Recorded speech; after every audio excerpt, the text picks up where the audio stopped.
Did you hear that? Yes. Did you get that? My fear doesn't stand a chance when I stand in your love. I won't be shaken. I could use that. The Centers for Spiritual Living monthly theme this month is the base we stand on. And when you think about it, when we have a solid base, a foundation, anything is possible. And the month of January, we're going to look at the foundational teachings of the science of mind and discover how the divine qualities of love, wisdom, and creativity are inherent within each of us. And we will learn to recognize and embody these attributes in our daily life, unlocking that deeper connection to our true self, our true nature. And we awaken that by knowing what is our foundation. So last week I talked about be ye transformed by the renewing of your mind, which is in the Bible. And let that mind be in you that was in Christ Jesus. Why not? So that, my friends, is our base camp. Right? The base camp, the foundation. So what is a base camp? How many of you have ever been camping? And you've ever had a base camp? Well, if you don't, I'm going to read you the definition. A base camp is a main encampment at the foot of a mountain or remote area, serving as a central hub for supplies, shelter, communication, and preparation for your expedition. It's a staging point for logistics, holding your resources, your gear, the porters, the food, before teams venture further up the field. And it acts as a safe, established point of return and support. You know where I'm getting? Where I'm going, I mean? I sense that our divine nature is our base camp. A place where we feel happy, knowing, secure. We have a foundation.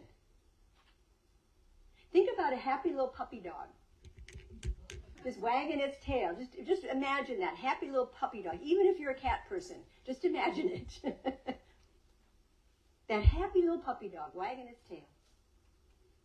So are you open to receive more good this year and wag your tail and have happy changes in your life? Yes. Oh, good. And what would some of those changes be? Just think about that. Can you maybe open this new year to your spiritual practices, to either renew them or begin them?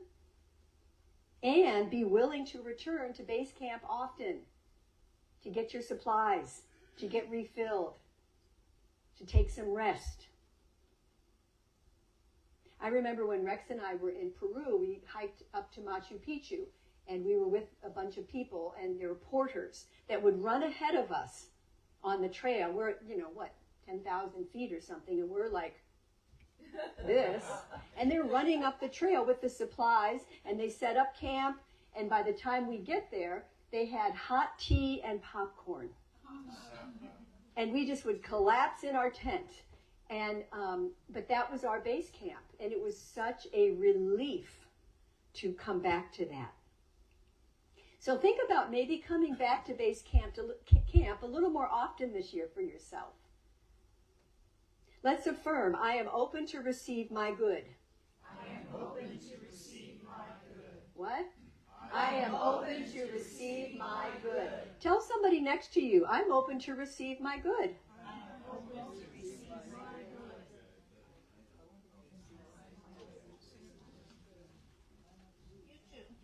Good. It is done, and so it is. So I have a short story for you. It's called an autobiography in 5 very short chapters by Portia Nelson. Chapter 1. I walk down the street. There's a hole in the sidewalk. It is a very deep hole. I fall in. I am helpless. It isn't my fault. It takes forever to find a way out. Chapter 2. I walk down the same street. There's a deep hole in the sidewalk. I pretend I don't see it. I fall in again. I can't believe I'm in the same place, but it isn't my fault. It still takes a long time to get out. Chapter 3. I walk down the same street. There's a deep hole in the sidewalk. I see it's there. I still fall in. It's a habit. But my eyes are open and I know where I am. It is my fault. And I get out immediately. Chapter 4. I walk down the same street. There's a deep hole in the sidewalk. I walk around it. Hallelujah. Chapter 5. I walk down another street.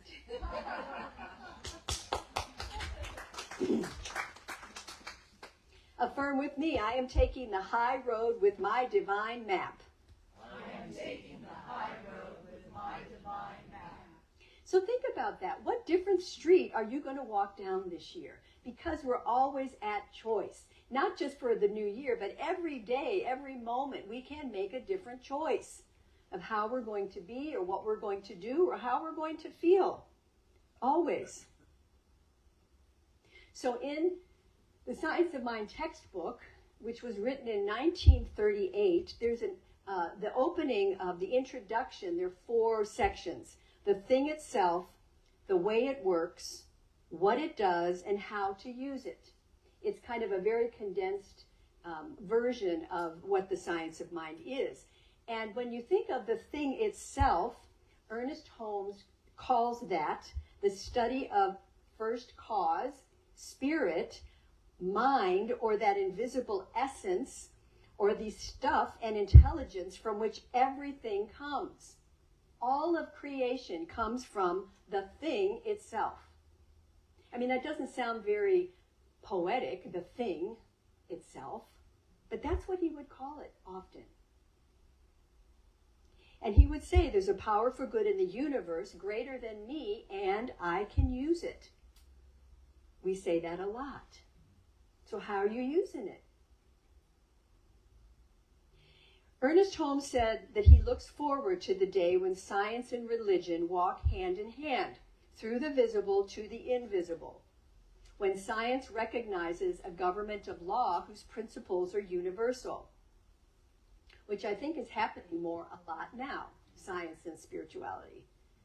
But think about abundance, for instance. We can't count the grains of sand on a beach. You can't count all the rocks at the river. The earth contains untold riches, and the very air is vibrant with power. Why then are we sometimes poor, weak, and afraid? Well, the Science of Mind deals with these questions. Because in truth, the divine plan is one of freedom. Bondage is not God-ordained. Freedom is the birthright of every living soul. And as we accept that higher power and believe in it and return to base camp, we learn how to use our inner guidance that supports us in everything we do. Another thing Ernest says is the universe never plays favorites. Universal principles work for everyone, whether they know it or not. Because think about this. You mix colors. When you mix red and yellow, you get orange. When you mix red and blue, you get purple. We're dealing with a principle. Whoever blends those particular colors are going to get the same result. Doesn't matter what religion they're in, what country they're in, everybody gets the same result. So we can look at our results in our life and see what's going on. So the Science of Mind has been called the science of spiritual psychology. And we want to approach it with a sense of awe and wonder. It's the study of life and the nature of the law, governed and directed by thought, always conscious that we live in a spiritual universe. Ernest Holmes talks a lot about the law of correspondence. The law of correspondence is very similar to the law of attraction. And by mind, with a capital M, we mean consciousness. And we're always using our consciousness. Or we're not. Sometimes we're unconscious. And Ernest Holmes said there are not two minds, rather there's two names used in describing states of consciousness. The objective and conscious mind, and the subjective or the subconscious mind. He has a great quote in the book. The quandaries of the human mind are amazing in their complexities, and the wisdom of the divine mind is amazing in its simplicities. Yeah. We have at our disposal in our subconscious mind a power that is limitless. And our subjective mind is the use we're making of the one law. And we each draw into our life what we think into it. So that's why we always say, where's your attention? So when you set an intention, you want to pay attention to where's your attention to that intention. That's kind of a little riddle, isn't it? And Ernest said, to learn how to think is to learn how to live. Because remember, our thoughts go into the medium, which is the soil, that is infinite, that never argues with you. If you plant a tomato seed, you're going to get a tomato. You're not going to get a cabbage.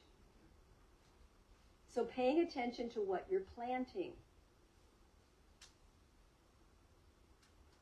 All thought creates a mold in the subconscious, in which the idea is accepted, and then it sets a power in motion in accordance with the thought. And ignorance of this excuses no one from its effects, for again, we're dealing with law. It's a science. The conscious mind is superior to the subconscious mind and can be consciously used. That's why affirmative thinking, affirmative words, affirmative prayer is so powerful, because it's planting seeds in the subconscious. Are you with me? Yeah. Remember Eckhart Tolle? He wrote The Power of Now and The New Earth. And this is from the book The New Earth. He says, not what you do, but how you do what you do determines whether you are fulfilling your destiny. And how you do what you do is determined by your state of consciousness. In any situation and in whatever you do, your state of consciousness is the primary factor. The situation and what you do is secondary. Whatever you do, you will be doing extraordinarily well, because the doing itself becomes the focal point of your attention. The good news is there is a road to freedom. We can consciously direct the law through the right use of our thinking. But it's paying attention, noticing what we're noticing, and being willing to shift our attention. When we go down that little rabbit hole, I know none of you ever go down the rabbit hole, but just in case. Ernest said, we do not create laws and principles, but we discover and make use of them. The law of creation is already established. It's not something we need to invent or bring into being. So our mind and our spirit is the echo of the thing itself. Our true nature, our base camp. And the sooner we discover this, the sooner we will be free and happy. The law of our life reacts to our spiritual or material concepts and builds and rebuilds according to our faith. So what are you believing about your life? Your health? What are the stories you tell yourself? What about your relationships? What do you talk about in your financial realm? Just to notice that. Where do you go? Is it into worry and fear? Oh, yeah, maybe I do. Okay, well, that's an opportunity to begin to mold it in the other direction. Because as we know, we have neural pathways. And sometimes those neural pathways are so ingrained, we just immediately go to fear or to worry, right? But we can stop ourselves, catch ourselves. Oh, no, I'm going this way now. I'm creating a new idea in my life. I'm planting a new seed. But it takes practice, practice, practice. There's that old joke, how did Yo-Yo Ma get to Carnegie Hall? You know who Yo-Yo Ma is, a famous cellist? How did he get to Carnegie Hall? He practiced. Practice, practice, practice. Always. Even professional musicians continue to practice. It's never over, right? Ballerinas, right. The law remains undisturbed by your hysterics. That's another good Ernest Holmes quote. I'm sorry, honey, but the law remains undisturbed by your hysterics. Oh, isn't that funny? Some of us just love to create drama. Bless our hearts. So the great teacher Joel Goldsmith said that in the Bible it states, have that mind in you which was also in Christ Jesus. How do you have it? By your contact with the mind of God. How do you have contact with the mind of God? By knowing the truth, capital T. And the truth is, the mind of God is my mind. The life of God is my life. And because of this, I have all the intelligence in the world, and it will tell me everything I need to know. Wow. What if you affirm that every day? I have the mind of God within me. Or say it some way that resonates with you. The key to the storehouse of good is held in the mind of intelligence, and it works with the universal law. And we are set free once we understand that. When we learn to trust in the universe, we shall be well, prosperous, and happy. No matter what the emotional storm is going on in our life, there's always something hidden in our inner being that has never been separate from its source. There's that spark within you. We may stumble, we may fall, but there's always that eternal voice, always whispering in our ear, all is well. Despite what it looks like. All is well.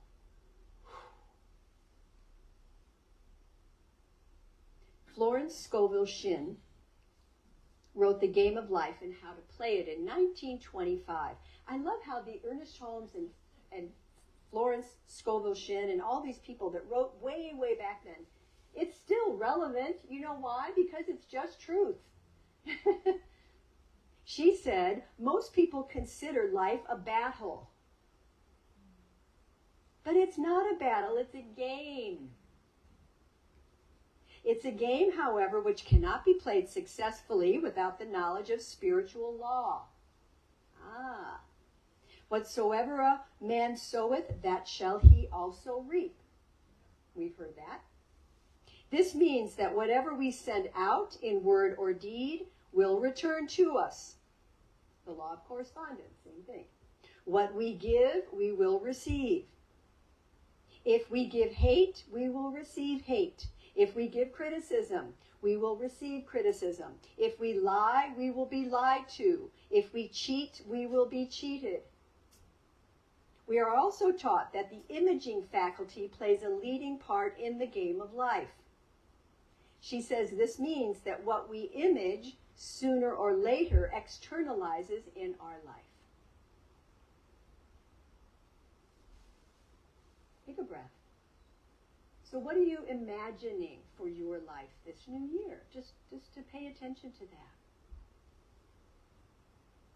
Because no matter what happened in the past, in this moment, you have the power to co-create what will be. Yes. So what are you going to choose? I'm going to choose for myself, the thing itself is my base camp. I'm going to remind myself, moment by moment, whoop, I'm a little lost on the trail right now. I got to go back to my home, my base camp. I like that image. It works for me. I hope it works for you.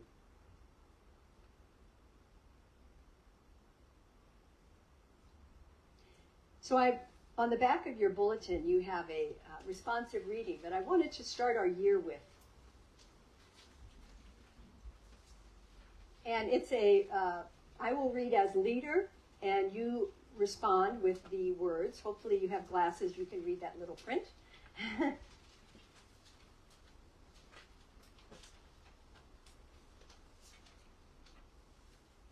And just thinking about the idea of the Christ consciousness within us, we're calling forth.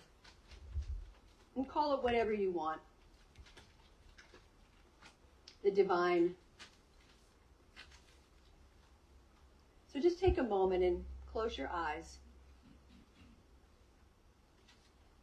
And drop into your feeling heart. Drop from your busy thinking mind and everything I've said and figuring stuff out. Just let that all be.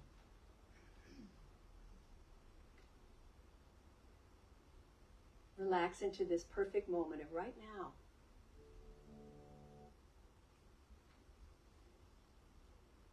As we open to this truth of the Christ consciousness within us, we call it forth in such gratitude and appreciation.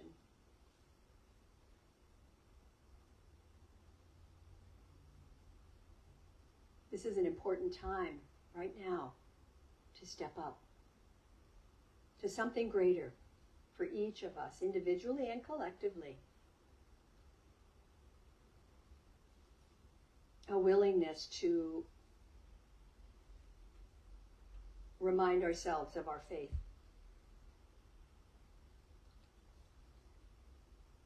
And let's begin. I'll read the leader, and you can read the response. The Christ consciousness within me is the true source of wisdom and spiritual power. Through the Christ Spirit within me, I am the light of a greater consciousness of wisdom and spiritual power. I am illuminated, and my way is made clear. My success is assured. The Christ Spirit within me is the true source of health and wholeness. Through the Christ Spirit within me, I am the light of a greater expression of health and wholeness. I am whole, strong, and free.